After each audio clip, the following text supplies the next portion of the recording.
Hello, everyone. Welcome to another episode of the Codex podcast. The award-winning host of the Codex podcast, Soni Kruger, is back. Glad to be back. And we're in episode 72. I'm joined by my usual co-hosts, Jamie Wojcik and Tim Morse. Hello, ladies and gentlemen. Welcome back to another episode of the Codex podcast, the award-winning podcast for all podcasts comic book related. Don't take that seriously. We haven't won an award yet, unless Yes, Sonny we have. has made it up on his own terms. The and Codex printed it. Awards we did. I did give the Codex an award, the biggest surprise. 2022. Yeah. That is right. But before we get everything set off, the last time you guys did an episode, a great episode of where you reviewed Ghost Rider issue number 7 from the 1990 series. And on our pre-show, I reviewed it and gave it a 9.3. But like I said, I was gone the week before. And usually whenever I miss, which isn't often, I always like to say, here's why I was gone. But I did kind of tell you guys before what was going on. So I did. I'm a man of my word. I backed up my word. I finished posting my book of No More Positivity. I went to the doctors. I'm doing pretty good. So I don't have a surgery planned. I should not be missing any episodes anytime soon. Good. While I was working on the show, well, it's called Dark Matter, but they pretend we're supposed to tell everybody it's called Durango. But while I was working on that, I was reading this book called Absolute Carnage that we will be reviewing today. Also, I did see my nephew, Adrian, kick some booty and wrestling in Wisconsin. And I did finish my series about a series, like I said I would. And now I'm back. We are all back for the Code X podcast, and we got a lot going on. And before I get us started with the rundown on the comic book news, Jamie has to tell you guys about something he's got the rundown on. Yes, ladies and gentlemen, if you have not heard yet, we do have a sponsor. It is Dubby Energy. The cleanest form of energy, the best tasting energy drink I think I've had in a very, very long time. It gives you the boost that you need. And did I mention it's clean, meaning there's no jitters, no itchiness, no scratching, no jumping up and down. It literally gives you the boost that you need to get throughout the day. And if you guys want to try this, they do have a starter pack for $14.49 right now at w.gg, and you can save yourself 10% by using the keyword code X at checkout. That's CODE-X to save yourself 10%. They just restocked all their flavors. Well, most of all their flavors, and came out with some new ones. So go check them out. Right on. Absolutely. Check it out. Give yourself some energy. Some of us, we need a bit more energy to get through our day, to read more comics, to do whatever it is we got to take care of. Especially when you have to roll out of bed and do a podcast. That is right. And now, so for the episode, we have the rundown with quite a bit of comic news. Then we get into our works. As you can tell, we now have a sponsor. We've all been up to a lot of work, a lot of big updates for Code X. But after that, we will get onto the F list, and we have the Brown Bomber, who is about to join the F list today. And so like I said, all we're doing is talking about him and getting out. That's it. I'm fine with that. I'm not doing a background on this guy. Negative. I hope you do. No, I'm not. And then we will have Dino. And finally, as I mentioned before, we will be reviewing Absolute Carnage. And so now I will start us off with the rundown. So, Karan Soni is to be Spider-Man India. You may know him as Dopinder and Deadpool. Yeah, well, now he's going to be Spider-Man India. Right on. And another news that I know Tim is definitely very excited to get to talking about. We'll get to it after we go through the run-through, but that is that fans are planning to sue the WB over Henry Cavill's appearance as Superman in Black Adam. Also, we found out that Boom Studios posted online about Something is Killing the Children coming to Netflix. A little while ago, I mentioned that Mike Flanagan, the creator of the series The Haunting of Hill House and Midnight Mass, was attached to the project. I found out he's no longer attached to the project. And if you're really excited about Something is Killing the Children, still make sure to breathe. Do not hold your breath, because they're saying, if anything, the closest it'll come out is like late 2024. So not too far away. No, it's still just about a year and a half. Better than nothing. Yeah, better than nothing. And Marvel, in case you missed Marvel's corner covers, when you'd see the little faces in the corner, it is set to return as Mark Brooks put out hashtag let Mark corner box. And if you're excited to see that again, in Avengers #1 and in X-Men #22, which is set to come out May 17th of this year, there will be variant covers with those corner boxes. Nice. Avengers will have members of the Avengers, and X-Men will have members of the X-Men. And if that doesn't get you too excited, maybe this will. And that is if you're a Punisher fan or Daredevil fan, that is that John Bernthal is set to return as the Punisher in Daredevil Born Again. In case you didn't know, Vincent D'Onofrio is also set to return as Kingpin in the series. And speaking of new series, we got into more comic book series, and that is that there are new series set for The Flash, Wonder Woman, and Hawkgirl. Now, The Flash and Wonder Woman are both set to hit issues 800 soon Mhm. this year, and those are both set to be issues to be also not only the big events, but they're also preludes to the rebooting of their series, starting with issue #1 each. Yep. And Hawkgirl's issue #1 will come out. What Hawkgirl, is it? It's all DC, Dawn of DC, right? they're all Is that right? Yeah. on DC. And finally, we have had news. The reason I put down that I'm an award winner is because there was the award season, and a certain Jared Leto, we want to send out a big congratulations to Jared Leto for his performance of Morbius, won Worst Actor of the Year. God. Yes. The Yeah. Razzies. There The is a God. Razzies. So yeah, Jared Leto, he's come a long way from winning Best Supporting Actor in Dallas Buyers Club. He's now down to Worst Actor of the Year for Morbius. What a So- turn of events. You know, when you pray for the things, good things happen. Yeah, he morbed. He definitely morbed. Morbed way too soon. Oh my God. He morbed from the Oscars to the Razzies. Wow. I wonder if he was in attendance. Probably not. Hey, maybe if it called for a part, he's a method though, actor. Halle Berry was in attendance when she won the Razzie for Worst Actress for Catwoman, and Yeah. she got right on stage and was like, "That movie was horrible, guys. Sorry." I didn't mean it. I She thought it gained some boosted my fans with career. that. So Right? All right, Yeah, but Halle I Berry's think fine. Tim's got some things to say Oh, yeah, over the Tim. fans, fans Yeah. playing Kusu WB. over Yeah. Superman. So this my commentary on this is going to be heavily filled with snarkiness, sarcasm, and just general. Come on, guys. Warner Brothers Discovery is facing a lawsuit for firing Henry Cavill. Potential, anyways. Fans plan to sue WB over Henry Cavill. This is from our favorite website, Giant Freaking Robot, and this is Oh, written they're by- gonna say bleeding cool. I was about to be No. like, we don't take any information from them. Remember that. This is from Zach Zagranis, and it says here to caption off: DC fans want to sue Warner Brothers for featuring Henry Cavill in the Black Adam end credit scene, despite the production company knowing they weren't going to have the actor return. So he goes on to say, and he's got a couple of tweets here to talk about that. God, I hate Twitter.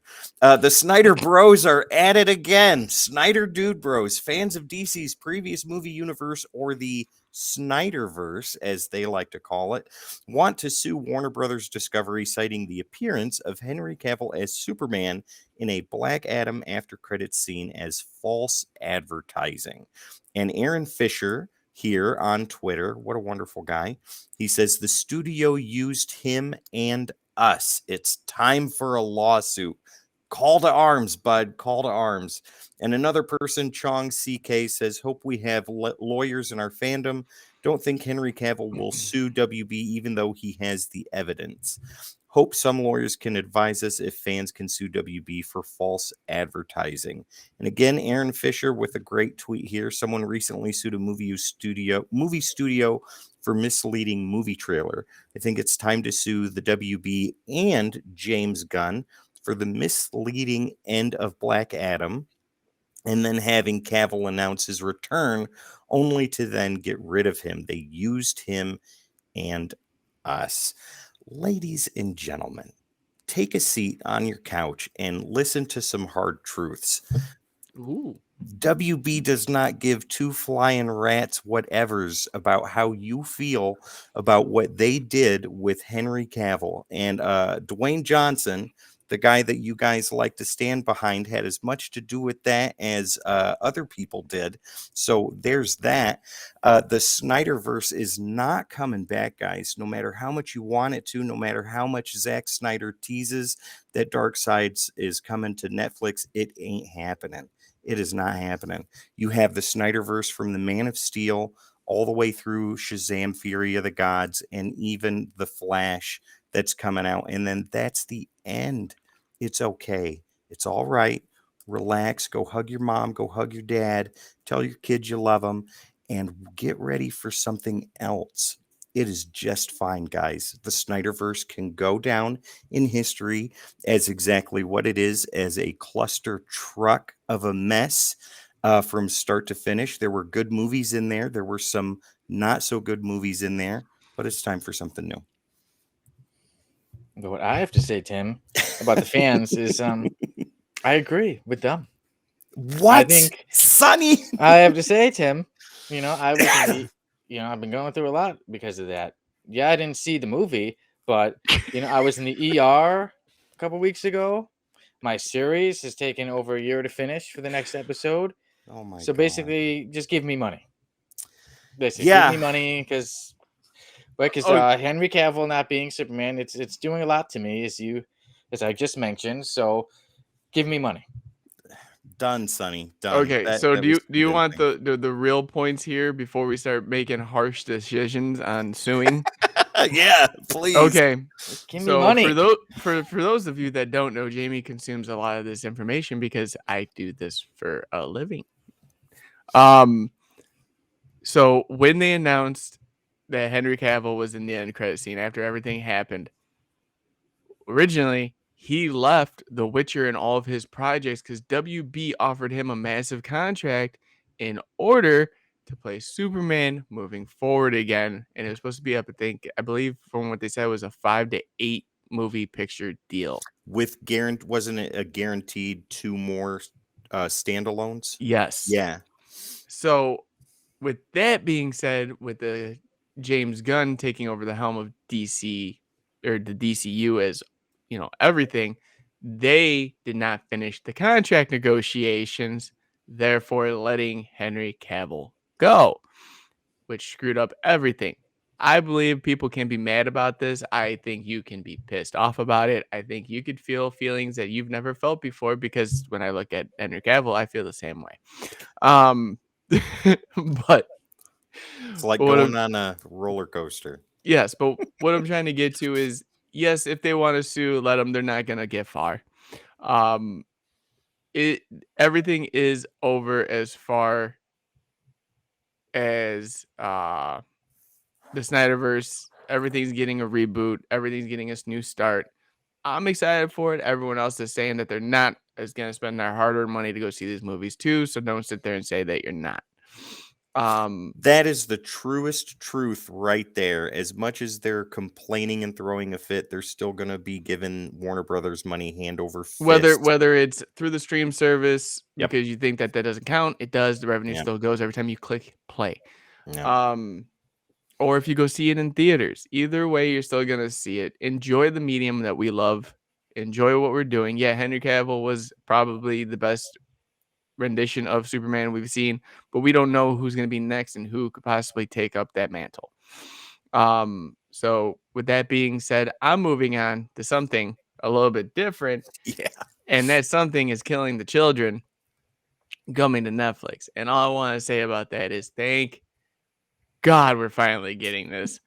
I've been waiting for something like this since the book launched, because this story has been fantastic from beginning to still currently going.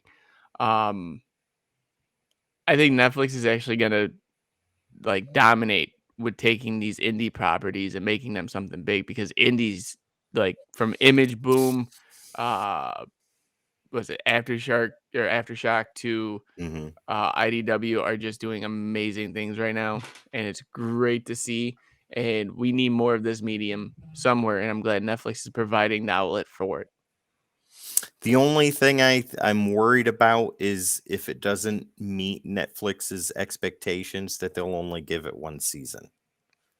No, this is something that's big enough to where You think so? Yeah, they freaking made Sweet Tooth. Yeah, there you go. No one thought that was gonna live up to expectation. That was like one of the best shows, and that was a Vertigo book. Yeah. All right. Sandman.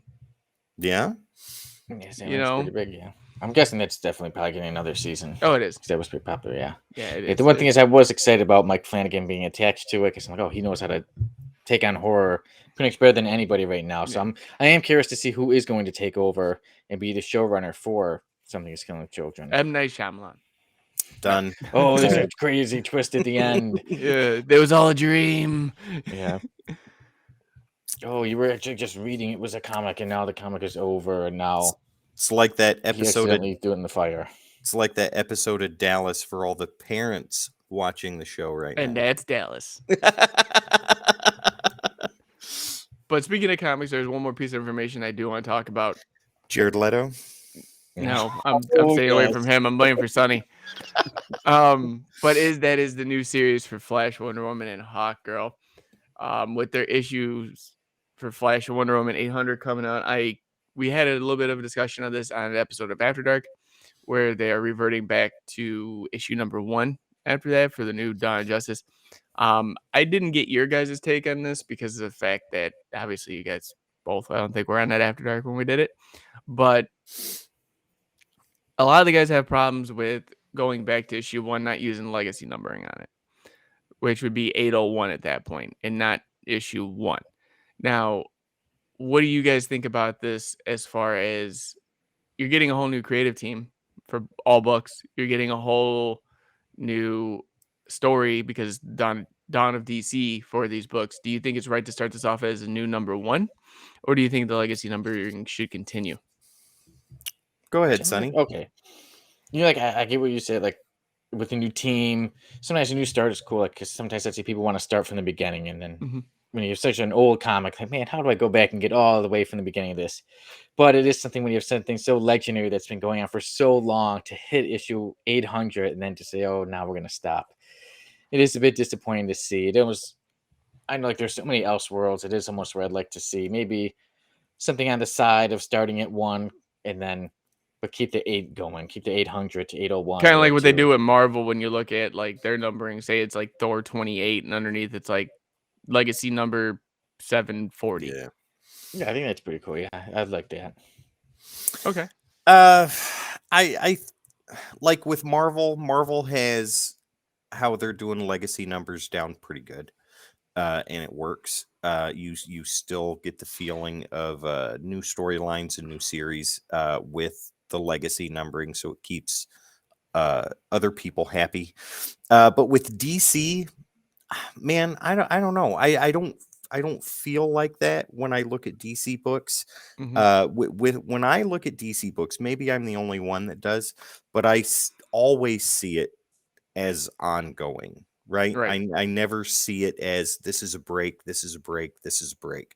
I always see it as ongoing. So even when Batman reverts to number 1 or Wonder Woman or Flash or Superman, it never feels to me like it's a brand new start, with the exception of New 52. And that was done for reasons and it worked. But with this, if they go to number 1, that's not going to bother me at all. That I think would be more beneficial to me, so I know where the new start is, you know what I mean, for Dawn of DC, even though it's written right on the title. But yeah, no, it doesn't bother me. Okay, because I mean, with those two aside, I am excited for Hawkgirl finally getting some more spotlight. I think her and Hawkman have been like the 2 most underutilized characters on the DC franchise market aside from Firestorm. Yeah. So to see her get her own main book, like we've had a main book from Hawkman as of recently, not saying right now currently, but as of recently. But just to see Hawkgirl have her own series again, I'm sold. Yeah, absolutely. Yeah, I've always liked Hawkgirl. I'm glad that she's getting her own time in the spotlight. I think with DC, their tentpole guys are pretty solid. Obviously, the Trinity, Superman, Batman, Wonder Woman, but Flash is pretty solid, I think. Green Lantern is pretty solid. Aquaman It hasn't been in a while. Oh, well, see, I don't read enough of it, but Yeah. when I think of tentpole characters for DC, that is the group that I think of. Right. But like you guys said, I love that they're bringing in lesser characters, underrated characters, and giving them a chance. Yeah. And that Wonder Woman 800 is set to come out June 20th. And then Flash, they haven't announced when the 800 issue is going to come out, but Flash issue number 1 and then Wonder Woman issue number 1 are both set to come out in September. And then, like I said, Hawkgirl is July. I'll see if I 18th. can find it for you, Sonny. Yeah, because I'm gonna I'll get them when the Riverbank number 1. Yeah. Because I lost track on what I was doing now. I may have to get those 800s though to see the. Oh yeah, I'll get the ending, how they 800 ended all because they're gonna off. have 700 variants on them. Oh yeah, you're right. So at least it shouldn't be that hard to find. If there's, like you said, a bunch of variants, I should be able to get a hold of one. Flash 800 will mark the end of the current title this June, ahead of a new creative team in September. There we go. So there's that. June, you got that to check out. Yep. So any And then- last minute thoughts on Jared Leto, I think Robin. that's all we needed. God, worst actor of the year? Do you think it's enough to end the Morbius movies, or do you think Morbius? the will Sony continue on? verse is gonna go on no matter what, as long as there's money paying out. So Yeah. who knows? It could be Morbin time too. That's another one in the crapper, ladies and gentlemen. But did it hit over budget by $1, sir? That's gold. Let's You sign know- him on for a They get rid sequel. of them and bring in like Bradley Cooper. Done. You know what? Hey, I think since Morbius is winning awards, maybe we should release it at the theater again. A Yeah. third time? third That's time. genius. It'll Because be way someone better just this streamed it time. on Twitch and there's 2,000 views.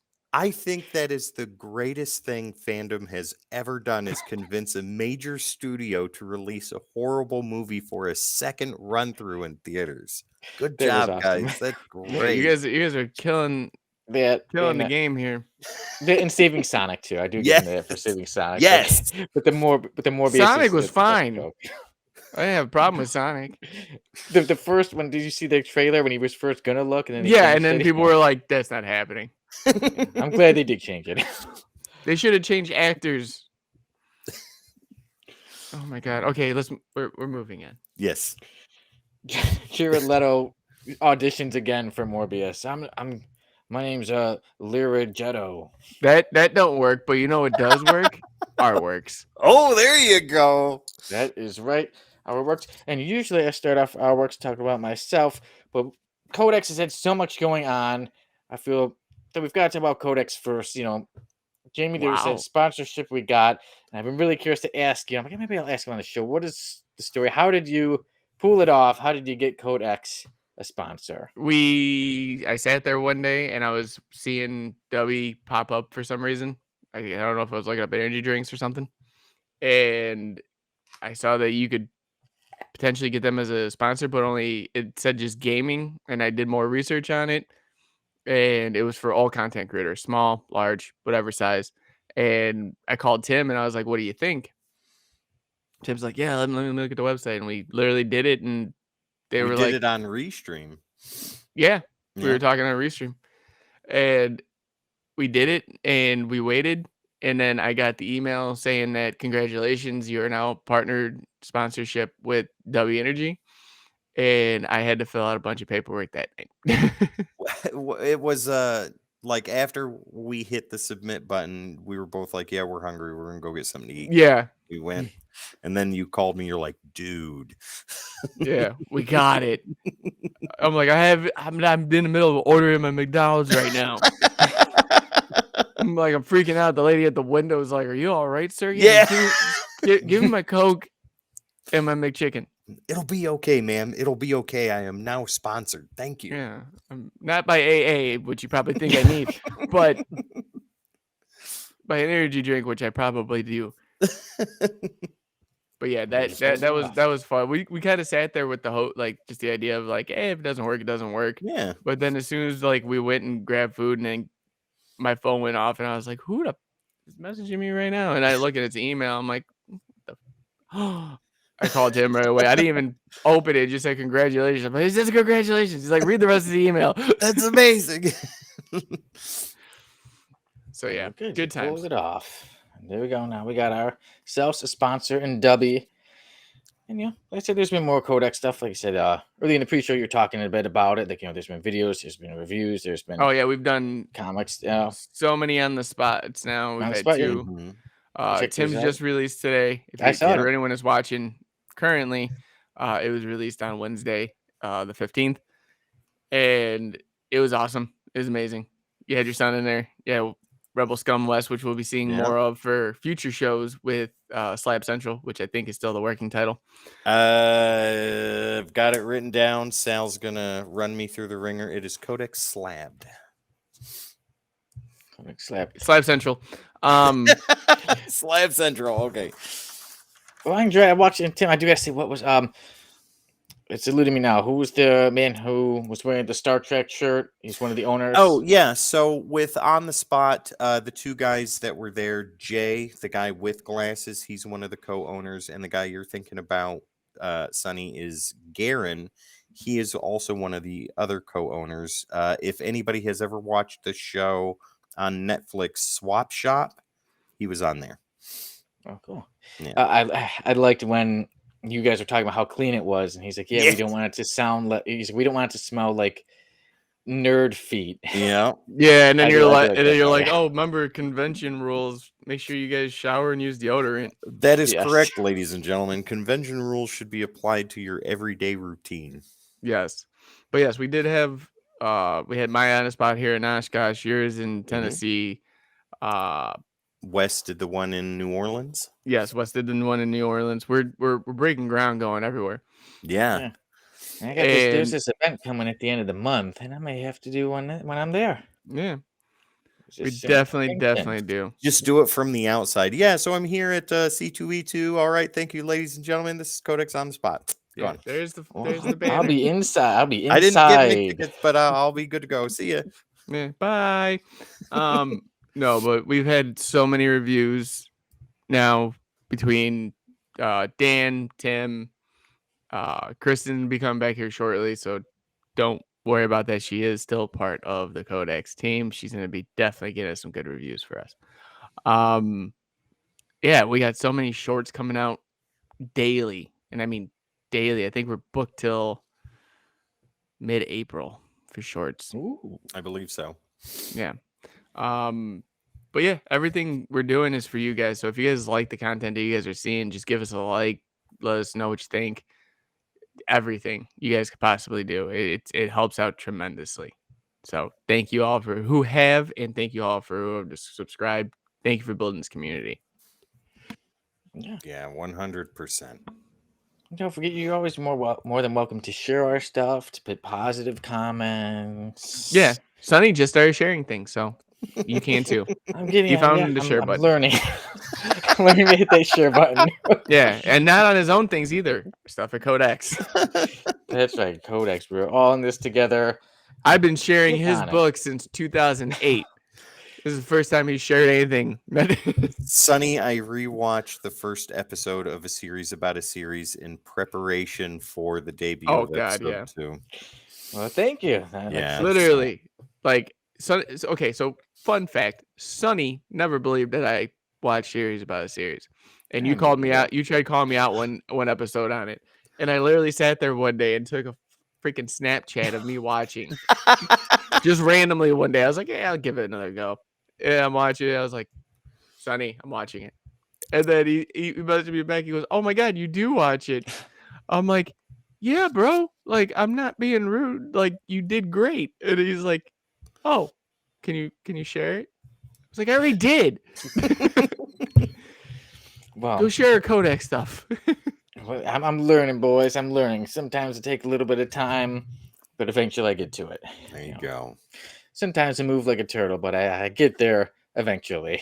Yeah, he just shared episode 5 of the Codex podcast. Hey, that's progress. Progress. Hey, and I shared that comic character of the week not too long ago, the Aquaman episode, your recent Aquaman episode. Yeah, I know. That's what I was gonna say. You did share the Aquaman episode. That was cool.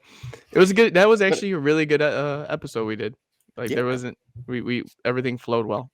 I'm always enjoying them. So I'm always enjoying the time. Like I gotta make sure share it. I enjoy it. And 2, I have been to work. I have a book coming out, Fugue, and I've been posting chapters every day, so I'm looking to post the whole story on Wattpad. Yep, it's called Fugue, Fugue. Understand the writer. So each day I'm looking to post the whole book before the month of March is over. And as you mentioned, Tim, about watching a series about a series, I did finish making episode 2, and the trailer was released. So you can check out the trailer now on YouTube. And on March 25th, episode 2, An Idea to Live For, of a series about a series, will be released for the world to see. Yeah, I can't wait for that. Yeah, Yep. we'll all be there ready. What is the I'm excited. runtime for episode 2, Sonny? It is about 4 hours and 62 minutes. It's wonderful.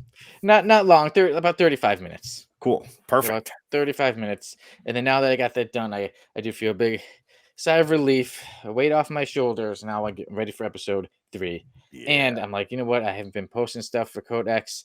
I know it's been a while since I've been doing mail calls, but I'm looking to get onto that, maybe to even do some more shorts. Like, you know, how you guys have been doing shorts and things like that. I'm like, okay, maybe I can get up to date with the nowadays and start Maybe I using this can phone do to the make some shorts thing videos. that all these young fellers are doing. These whippersnappers. Yeah, I know.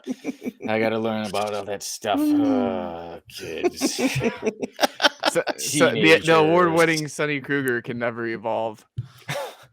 I'm always evolving. I like, went to like Pokemon, but Juilliard. tougher. Yeah, he went from 1998 to 2000 this week. That was about it. Wow, that's amazing. Made it through Y2K, Sonny. Good I'm job. getting there, guys. He's like, Y2J Chris Jericho? No, Y2K. Yes. And he's still wrestling to this day. So Yes, he is. I'm very proud of him. You know what we're not proud of, though? oh yes. Tell us. I'm not doing it. I've been waiting for this segment to come.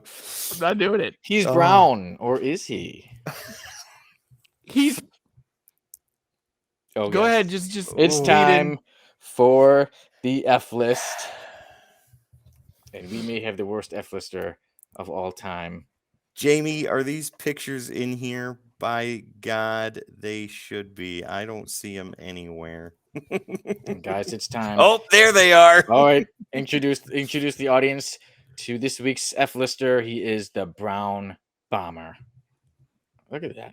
Yeah, He Oh. seems like a normal Yeah. black guy, right? He looks pretty muscular. He's got himself an afro. Oh, we'll get onto that picture in a little bit. Let's see the next one. Oh, okay. And then there. There he is. He's a part of Justice League. Yeah, that's Somehow. wonderful. What a guy. Jamie, Tim, does any of you want to give a guess? Oh, no, the I have history of no the Brown clue Bomber. who Nope. this is. I have done zero research, but our resident researcher, Jamie, knows all about the Brown Bomber. And He's ladies brown and and a gentlemen, bomber. Let's move on. there's more to him than that. Jamie, please inform Come our on. audience what is the Brown Bomber and what does he do? I don't want to do it. I don't. It's like Okay, a- so he's you guys pull my. So basically, I don't know. I can't. I don't Here, want let me give you visual help. What is his story, Jamie? How to get that gold chain? You can't see Sonny His anymore. grandfather It's was an just you and the old-time Brown bomber pilot, and you want to follow in the footsteps of someone that he truly did look up to. And later on, in a horrific biplane accident, was transformed into the Brown Bomber, where he just drops himself onto people and they explode. Jamie, that is a way nicer and more professional story for the Brown Bomber than the actual truth. And I'm not That's kidding. why. I'm not just giving you a benefit of the doubt. No, I didn't want to do that, so I just came up with something quick. Oh, Okay. Just go it. Just do it. Should I get on please, to- Sonny, I need to know. Okay. I don't. I'm about to take out my headphones. The Brown Bomber. He is a powerless Caucasian, but when he screams black power, he transforms into a stereotypical. Oh, we are getting kicked off YouTube. He transforms into a stereotypical African American with superpowers similar to that of Captain Marvel. His Jamie, power. we're too far in the episode for the algorithm to pick it up, so we're Yeah. okay. Maybe we'll last for an hour. Go But ahead, the Brown Sonny. I'm Bomber- sorry. No problem. Maybe we'll last for an hour because the Brown Bomber, he can't last for over an hour. His powers only last for 1 hour after he says the magic words. But it can be assumed that he can say the words more than once. When he is not the Brown Bomber, he is a fat white man. Wow. Do you want me to put that up now, Sonny? Let's see. He real quickly. He was. Yeah, his powers are shape shifting, obviously, Oh, stamina when he's the black man, and stealth again when he's the black man because he's kind of useless when he's the white man. His first appearance, this surprised me, was in Justice League of America number 26, The Second Coming, Chapter 5, Spiritus Mundi, and he was created by Dwayne McDuffie and Tony Isabella. Now, the thing that really surprises me is that Dwayne is a black man. I was really surprised that a black man would actually He was create this kind of probably character. laughing the entire time, thinking this is never gonna get published. DC was like, "That's a I- great That idea. is Let's gold. Print me money." put him in the Justice League. Yeah, Just the Justice forget League. the Titans." And Tony Isabella was one of the creators of Black Lightning. So these are two. I'm surprised that these are two talented men. They've worked, on comic books before, but I don't know what, and especially DC for such a huge company. And when I first found out about the Brown Bomber, I was like, okay, maybe this is a character from like the '60s. Sometimes like there's that Lois Lane issue where she's like, Yeah. how am I going to be a black? How am I going to learn about a black person? I'll turn myself into a black woman, right? But now it's like, okay, that's decades old. We'd like to believe that everybody's learned from them that it's not a good idea. But this character is not so old, especially when you No. see like the Justice League. It's like that's not a. This character was actually the Brown Bomber was made this century in the 2000s. All right, because I think that was 05 from that cover. I know zero about this character, but I know about the creator. He's not making it out of the F enough. list. No, God, no. I think Not that today's day and age. I'm sorry. I think it's safe to say, and I'll do more research on this later when I'm sitting on my couch.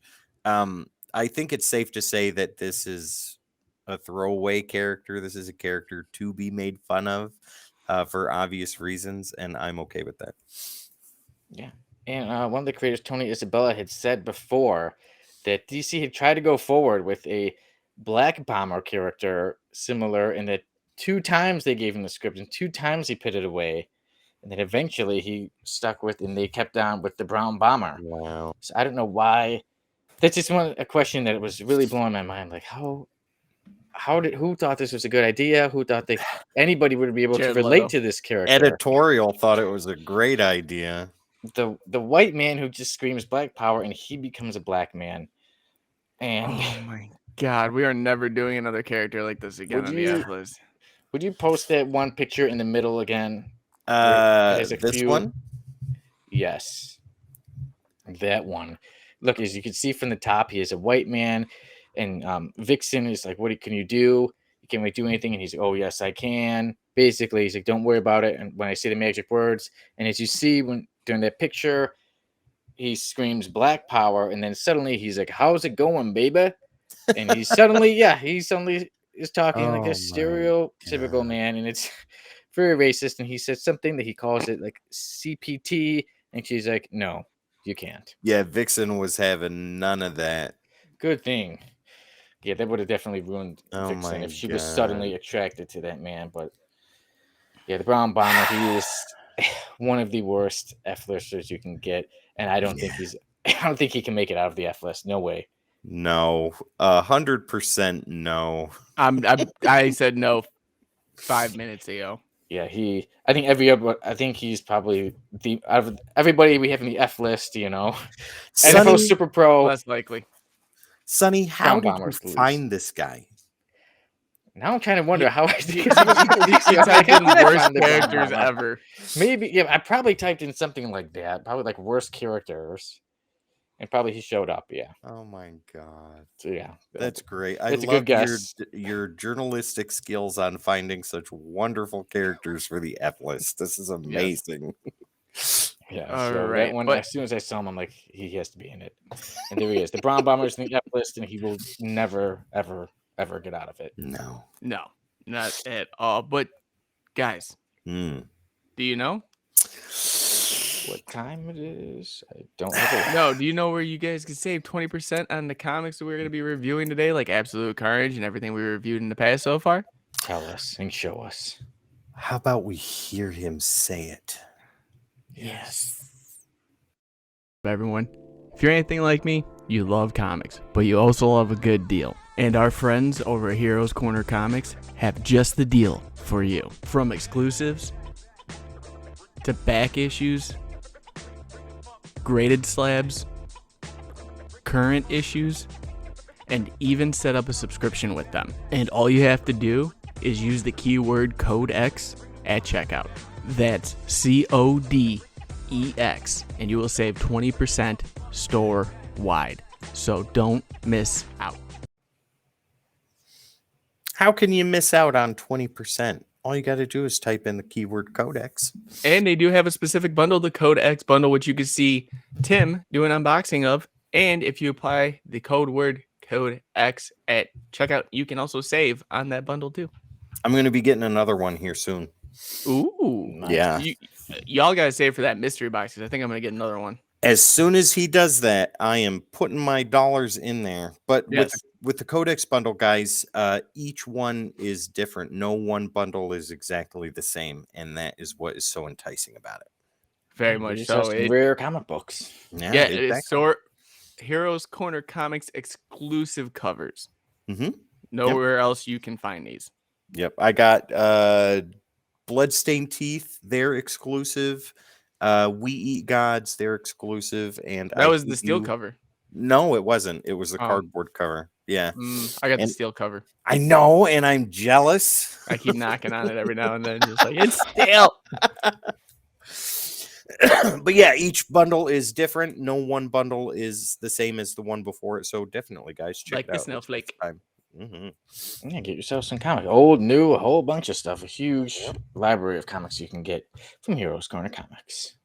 Yes, but as I was saying, guys, you ready for some Do You Know? Yes, I am. And it looks like Soni is kicking us off today. I am And then first. Tim and me. Yeah, That I do not is have your numbers today, gentlemen, but I do keep track of your scores. So. Hey, jinx yourself, Tim. I'm not. Tell us you have your numbers. Okay. I know. I'll start us off. My first question deals with Carnage, since we're reading Absolute Carnage. My question is, for you guys, do you know what is Cletus Cassidy's favorite song? It's Raining Men. That's what popped into my head too. Hallelujah. I don't know. Raining Blood by Slayer. It's Raining Men. I'm sticking with that. Well, no rain, but you guys are free. No, I was going to say free to guess again, but no. Okay. The answer is Freebird by Leonard Skinner. Of course it is. Cletus Cassidy's favorite song is Freebird by Leonard Skinner. Okay. Well. So no rain there. Well, no. Raining on your parade. Well, all right. Here's my first question. This one I think is going to be the stumper. So, Venom, right? He's in Absolute Carnage. And he had a series called Lethal Protector. Do you know, gentlemen, who was the artist and writer for Venom Lethal Protector? Now, before you answer, there are 3 different artists on Lethal Protector, issues 1 through 6. I will take any one of those 3, but the writer is just one. David Michelini. And Todd McFarlane. Okay. Oh my God. I don't know. Duggan and Jim Conway. Sonny, you are half right. David Michelini is the writer, and there were 3 artists for the series itself. Mark Bagley did the first 3. Ron Lim did after that. And Sam Della Rosa. Those are the 3 artists for Venom Lethal Protector. Sorry, guys. It's all right. Sonny, the writer right, though. That was unexpected. If only there was still half points. Yes. No half points. No half points. So, my turn. With the new Blue Beetle movie that's going to be coming out, yes, it is still coming out. It is still set to go. We do know of the 2, Ted Kord and Jaime Reyes as Blue Beetle. But, guys, do you know who was the original, very first Blue Beetle? Billy Kord. Susan Sarandon. Tim gets a point. No. Oh my god! No, I it knew was it was actually Dan Garrett from the Golden Close. Age. Sonny, we were close. We were right there. So Susan Sarandon. No points so far. First round. All Yeah. right. Let's keep it that way. I'll go with a tie. For Okay. zeros. Speaking of bad and how bad we're doing, today we talked about how Jared Leto won Worst Actor for Morbius. So my question for you guys is, do you know who was the first actor to win Worst Actor of the Year for playing a superhero? First actor to win Worst Actor of the Year for playing a superhero. Christopher Reeve. I'm gonna go with George Clooney. And it goes to Ben Affleck. We got for Daredevil, Oh. Geely, and Paycheck. But yeah, so Daredevil was on there for 2003. Yep.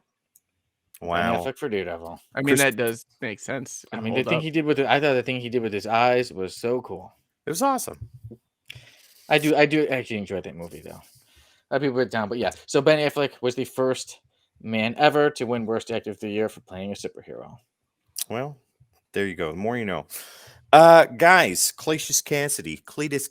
I can never pronounce his first name. Every time you say Every his time. name, I was it's like, always Cassius. like, I'm like, Yeah. Muhammad Ali? Cletus Cassidy. Gentlemen, do you know his first appearance? Just Cletus Cassidy's first appearance? Cletus Cassidy's first appearance. That guy's head right up there, not the destroyed head, but the one above. And there's my dog. The Amazing Spider-Man 344. I'm gonna go with. I'm gonna get this. I'm gonna be one off. Amazing Spider-Man 350. Okay, Jamie, you should have done the Price is Right dollar up. It's Amazing 45. Spider-Man 345. Sonny, you were so close. Oh. Yep. That's when he appears as Cletus Cassidy for the first time in Amazing Spider-Man. You're wrong, Tim. It was 344. Apparently. You're wrong. I was right. That was his first cameo. It was technically his first appearance. All right. We're doing great so far. Yeah, no points. So, we all know after Carnage, there was a multitude of symbiotes that came spawning out after that. And we have also had some shorts based on some of these characters, thanks to Sale and Sales Corner Comic, or Sales Comic Corner. So, guys, do you know what was the first symbiotic appearance of Lasher? Venom, Lethal Protector 4. I'll go with that. Venom Lethal Protector number 4. I don't know how Sonny did that, but yeah. Yeah, No. Sonny! I rode the back of your coat and we both got a point. I don't know how, like, I seen you look up again. I'm tired of you. Like, And look at the camera. no, you were like this. I'm going to say Venom, Lethal Protector 4. That's right. Yes. Good job, Sonny. Way to go. Thank you. That, I don't know how he got you're that. welcome.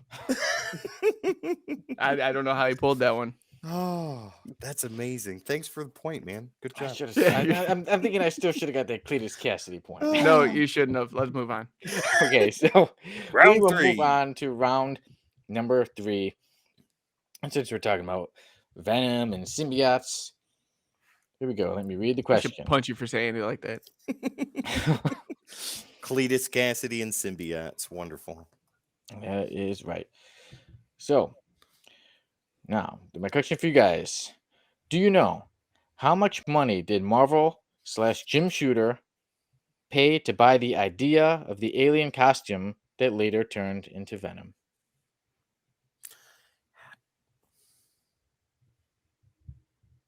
$1. 15. More than that, but a lot less than some would think.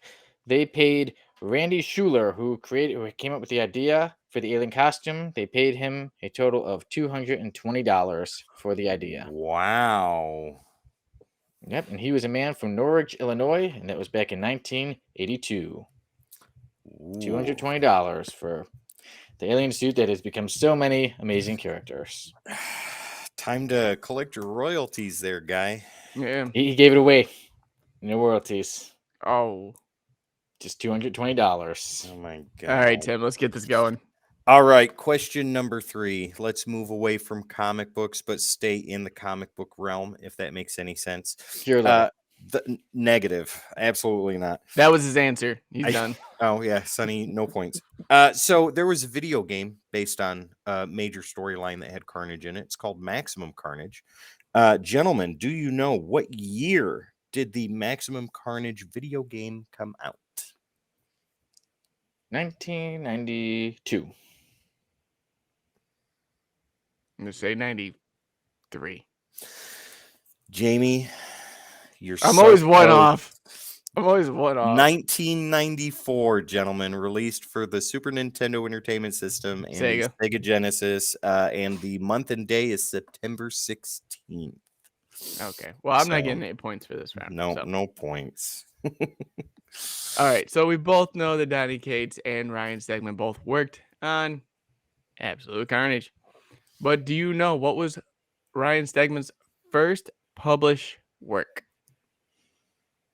And Sonny, you stare at that screen right now. I'm gonna punch you. I'll show you my hands. It and everything. is.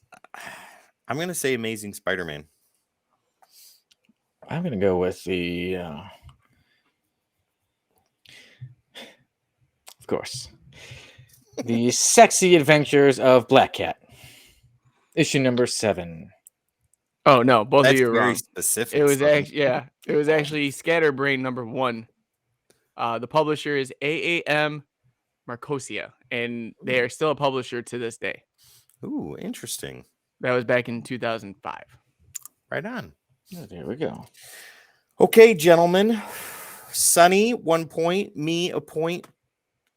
Going right behind Sonny on his answer. Jamie, None. big fat 0 today. It's fine. Sonny's got to stop cheating, and because there's no way on God's green earth that man got that one. How would I By randomly himself. know what you're gonna ask? I've said it before, Sonny, and I'll say it again. Your journalistic integrity on No, some of he these keeps looking it up on a questions is computer. I should right now. I should look up Cletus Cassidy. I still thought it was 344. Nope, 345. 345. At least that's what Google said. All Google's right. wrong Well, and I'm another right. Do you know is in the books. Yeah. I'm glad I've won, I've tied, and I've lost in the last 3. So I'm good with that. There you go. Yeah, doing good. And now this time I will reintroduce us for editing purposes to everyone. Hello, it is time for another Codex review. I am Sonny. I'm joined by Jamie and Tim, and today we are reviewing Absolute Carnage. As usual, Tim has the credits. All right. So this pick comes from Jamie himself, and the writing for Absolute Carnage goes to Donny Cates. Artwork goes to Ryan Stegman. Inks to J.P. Mayer. Colors Frank Martin. And letters VC's Clayton Cowles. All right, here we go. And I will start us off with a little run through of a lot of the story, not the whole thing, but a lot of it, and then we will give our ratings and review. So we start off. First of all, Carnage. It has been known that whenever a Venom symbiote has taken over somebody, it leaves behind a certain something in their DNA called a codex. Or, as sometimes Eddie Brock considers them, codexes when referring to more than one. Right. So the story starts off, we have Eddie Brock and Dylan Brock, who Dylan does not realize that Eddie is not his brother, but actually his father. Mm-hmm. They're on the run. Eddie is a wanted man, and they're in the train station, and who is behind them? Cletus Cassidy pushes them on to the train station, or he pushes them on, and they were about to get hit by a train, but who comes to save the day? It is the Venom symbiote, and he saves them, attaches himself to Eddie Brock, and once again, they are together. And then now he knows that Carnage, Cletus Cassidy, is after them. So Venom / Eddie Brock thinks of who should I go to that nobody would suspect that we would be with, and that is Spider-Man. So he talks with Spider-Man. He reveals, like, this is my son, but he doesn't tell him yet. He's like, oh, I'm not going to tell him yet. So eventually, Spider-Man, even though him and Venom, no surprise, they don't get along, but Spider-Man, being the good guy that he is, agrees to help out. And eventually, they go to the Maker. And the Maker says, okay, I'm working on something to get out all of the codices out of everyone in this machine, but I need somebody who has it already. So they say, okay, we're going to go after Norman Osborn. So they go after Norman, but Carnage is already there, and he is infecting all of the prisoners, and they're all getting taken over, so they can become little evil Carnages themselves. And there's a big battle. The guys are trying, Spider-Man and Venom, they're trying to get Norman, and Norman is not being cooperative. He is fighting with them. They're even trying to say, we're trying to save you. But eventually, Carnage does get a hold of Norman and turns him into a Carnage as well. So now Spider-Man and Venom have to make an escape, and Venom pulls out some wings, and he takes them away to safety. And then we see Miles Morales' Spider-Man is with the Scorpion, and now they are fighting some Carnages as well. And Scorpion tries to get away, and Venom comes there, and he throws back, no, go fight, don't you run away. And the Carnages do take over, and the symbiotes get a hold of Miles Morales' Spider-Man.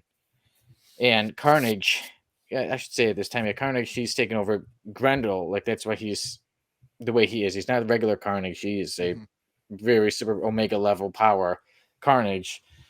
And the reason why he's doing everything is because if he gets all the codexes, he can bring Null to life, and the creator, the god of the Venoms. So that's why he's doing all this. Like I said, the Carnages, they get a hold of Miles Morales, and Carnage himself gets a hold of Scorpion and rips out his spine, or at least breaks his spine. Yeah, so Scorpion is really messed up, but Venom still saves him. He takes him away, and now who is with the Maker? And it is Captain America, the Thing, Wolverine, and the Hulk. Well, Dr. Banner, whatever you want to call him. And the Maker actually does let Eddie Brock know that, hey, your son Dylan, he has a codex in him. It must have been passed down from his mother, Anne. So that's why now Venom knows also he really needs to protect his son Dylan, because Carnage will be going after him. And then what happens with everybody together? Carnage infiltrates, even pretending to be Eddie Brock. And then, so now he's, attacking, and Venom still doesn't really have it in him to kill. And the Venom symbiote, Eddie Brock doesn't really have it in him to kill. But his symbiote says, we need to. I'm going to go to somebody who can. We've waited too long. And who does he choose to take over? And that is Dr. Banner, the Hulk. And you hear them say, we are Hulk. And then there is quite a battle. And that is the Venom Hulk versus Carnage. We have all the superheroes taking on the Carnages. Eddie Brock himself pulls out Captain America's shield. He pulls out, I believe it was the Winter Soldier's hand or arm. And he's going to take on the Carnages as well. And quite a battle it is. But each issue of this 5-issue story truly feels like an event. I won't go through the whole thing. I will stop my run through there. But everything is big. Right off the bat, we start off with action, excitement. The story has heart. Like I said, it has excitement. It has little funny parts. I thought the art was great with it all. I believe Absolute Carnage is an absolutely amazing story. Especially if you love Venom and Carnage, I can't recommend this enough for you. And even if you're not so much, I still recommend it. There are little changes to the character, right? Carnage doesn't look his classic way. Venom doesn't look his classic way. Little changes, but I was actually fine with it. Sometimes, change is okay too. I could like the original Venom with his huge tongue and everything and being super muscular, but I also like this new one. He's a little nicer looking, but I still like him. And I think this is a huge event of a story. One of the best stories of the year. I give Absolute Carnage 10 out of 10. That's wonderful. I was waiting for the voice change, Jamie. It happened. It happened as soon as he started talking about how he recommended it. That wonderful. Is right. That is my grade for Absolute Carnage. 10 out of 10, Sonny. Jamie, thank you for choosing this, man. This is during a time when I was not as active reading comic books. And I am glad that I finally now got to read this. The first thing that I wrote down for my review, for my notes for here, is this is a cinematic masterpiece in comic form. And ladies and gentlemen, that is exactly what you're going to read for 5 issues. Unreal. So I feel like I came into the middle of something, but that went away within the first couple of pages. The story pulls you right in, and it does not let you go. Even at the end, it just kind of drops you, and it's amazing. I can't say this enough. I loved this series, this 5-issue limited series. Unbelievable, amazing. There's expert art here from Ryan Stegman, inks by JP Mayer, and colors by Frank Martin. The 3 of them together, holy smokes. Guys, beautiful work. The writing is expert. I think this is Donny Cates at some of his best. And if this is his best, I've heard Jamie, you praise other works that he's done, and Right. I've read other works that he's done, but this is on a whole nother level. Wonderful. I loved Sonny. I loved seeing Eddie with Cap Shield kicking Mhm. straight ass all the way through. That was one of the coolest parts for me. And then when Cap was like, Eddie, mind if I have a try at that? And he's like, yeah. I loved it. I thought it was wonderful. Absolutely amazing, ladies and gentlemen. This is highly recommended by me. I give this, right along with Sonny, a 10 out of 10 without question. Nice. Now to the That- man who picked it himself. Yes. So real fast, when we were starting Codex and we were trying to figure out a name, Codex actually came from Venom originally with the maker. When he said, "Oh yeah, they got Codex in them," and we were trying to figure out something that had the X for the X-Men and everything else. Let's So put in 2 names of something I like, something you like. yeah. So I figured we all was reading. I was like, we love comics and he loves the X-Men in general, so Codex worked perfect. So just a little background information there. That's why this comic actually holds a little bit of a closer meaning to me. That's awesome. But with this story, I thought this was just amazing through and through. It does deal with the fact of, like you both said, the Dylan aspect not being the brother of Eddie, but being the son. And Eddie having to hold all that in, even though Venom's like, you need to tell him. You need to tell him now, Eddie. Like the whole time he's fighting that urge to tell him. And then coming to find out that he does have a codex within him pushes that envelope even further along, and even after the series is over. But yeah, the writing in this amazing. I thought, having Spider-Man, Venom, Carnage, and then even throwing in the cavalcade of characters like Wolverine, Cap, all these other characters as well. It did feel like this was the first time I felt like this was an event and not just something as a cash cow. Now you guys didn't get a chance, but I did get to read all of the tie-ins. I will say some of them you don't need to get, but a lot of them you do.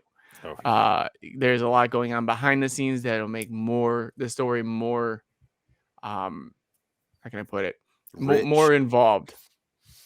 You see more going on, and you understand why certain characters are doing and being the way they are. And for those who don't know, the makers actually Reed Richards from the Ultimate Universe. I forgot to say that earlier. Spoilers. Yes. But overall, as much as I want to give this a 10 out of 10, because of the fact that you guys did not read the tie-ins and we're going on the event strictly alone, I'm going to give it a 9.5. An 11 out of 11? That's awesome, Jamie. It won worst event of the year. What would be the thing that brings it from 10 to 9.5? From 9.5 to 10. What's the one book I would say?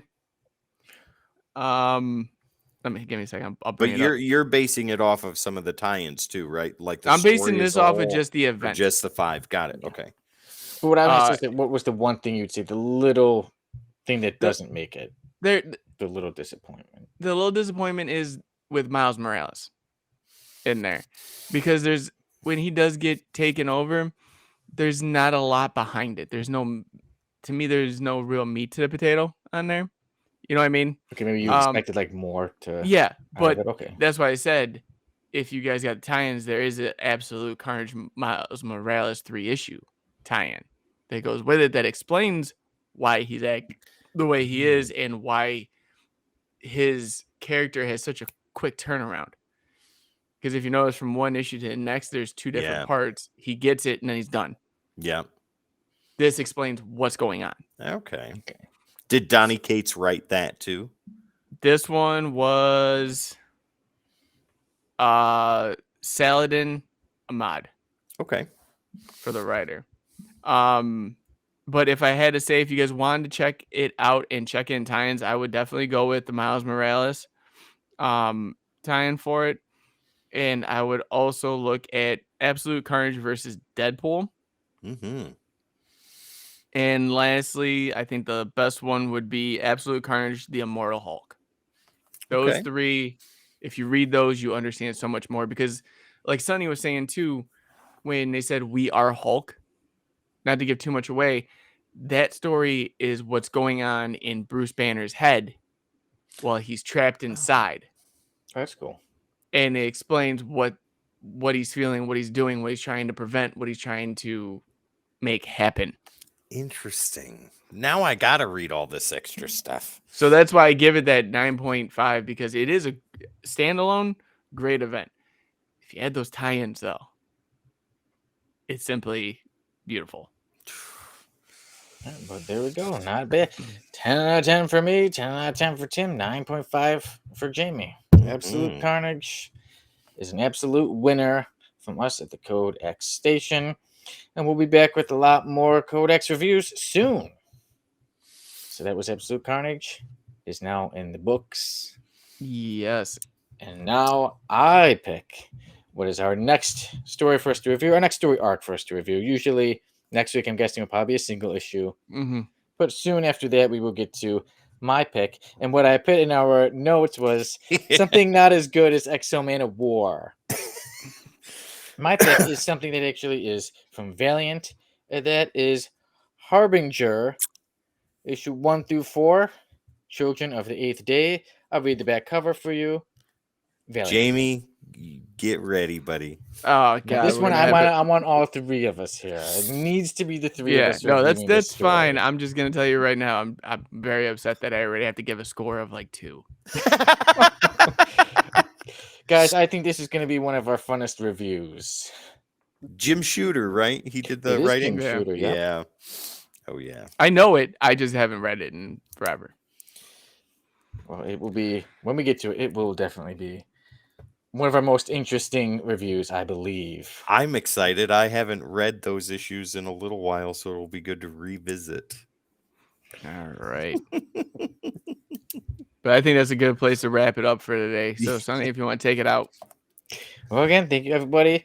You know, these guys know how to finish the show off better than I do. But thank you, everyone, for checking us out, for liking, sharing, subscribing, all of that nice stuff, and for supporting everyone here at the Codex Station. I will see you all soon on more episodes of the Codex Podcast. That's right. And ladies and gentlemen, do not forget, you can find us on all the socials. All you got to do is type in at the Codex Station, and that is where we are. Like, share, subscribe, follow. It helps with the YouTube algorithm gods, and it lets them know that we should be shown to more people just like you. Once again, if you like this long-form content, please hit the like, share, subscribe, follow, leave a comment, let us know. Jamie is going to tell us about an awesome website you guys should go check out and a super cool sponsor. Yeah, guys, if you had to have a chance, go check out the codexstation.com, your one-stop shop for everything Codex. Grab some merch, meet the team, let us know what you like, don't like. All of our socials are listed down at the bottom, so there's no reason for you all to miss out. All of them are linked directly to where they need to go, from YouTube to Spotify to TikTok, everywhere. Discord. Definitely jump in, give us that like, share, subscribe. We do appreciate it. And if you have not heard us already, go check out Dubby Energy at dubby.gg and save yourself 10% using the keyword code X. That's CODE-X. Cleanest form of energy you could possibly find. No jitters, no bounciness, no nothing. It is one of the best energy drinks I've had in a very, very long time, and it is one of the best tasting ones as well. So definitely go check that out. Save yourself some money. Get that 10%. And guys, you know I'm about to tell everybody, times are hard out there for everybody right now, and you never know the battle someone's going through. So even making someone smile or, just brightening their day could change the course of their day or life. So always be kind. And I can't speak for everyone here, but I will see you tomorrow in the next one. Right on. Ladies and gentlemen, my name is Tim. The beautiful guy over here is Jamie. Down below is the award-winning Sonny Kruger. This is the Codex Podcast. We are the Codex Station. We will see you next time.